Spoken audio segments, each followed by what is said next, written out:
Ang susunod na programa ay rated SPG. Ito ay nangangailangan ng striktong patnubay at gabay ng magulang dahil sa mga sensitibong tema at eksena na hindi angkop sa mga bata. Sa wakas, tagumpay na nga na nakauwi ang Team Firewall sa Pilipinas at tagumpay din sila sa pag-rescue kay Sunshine sa Santara.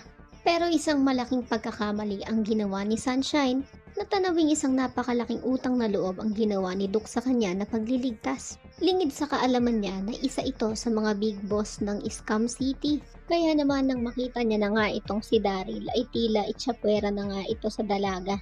Pagkat mukhang nahulog pa nga ang loob niya kay Duke Olivares. Samantala, malakas na talaga ang tama ni Hex kay Isa.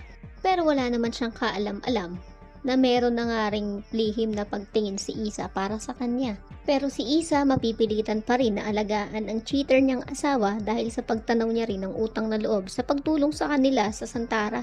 Mapipilitan nga siyang pauwiin muna ito sa kanilang bahay at alagaan si Martin. Si Martin naman itatanong kung ano pa ba daw ang kailangan niyang gawin para patawarin siya ng asawa.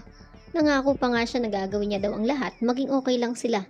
Dito na nga mawiwindang si Martin dahil hindi niya alam na ang hihingin palang kondisyon ni Isa ay ang pagpirma nito ng annulment paper. Papayag naman kaya si Martin sa kagustuhan ni Isa o patuloy niya pa rin ipagpipilitan ng kanyang sarili kahit sinusuka na siya nito. Kaya naman kung isa ka rin sa mga nagnanais na tuluyan ng hiwalayan ni Isa itong si Martin at wag niya nang bigyan pa ng second chance ay i-click lang ang like at subscribe button. Maraming salamat sa iyong panonood.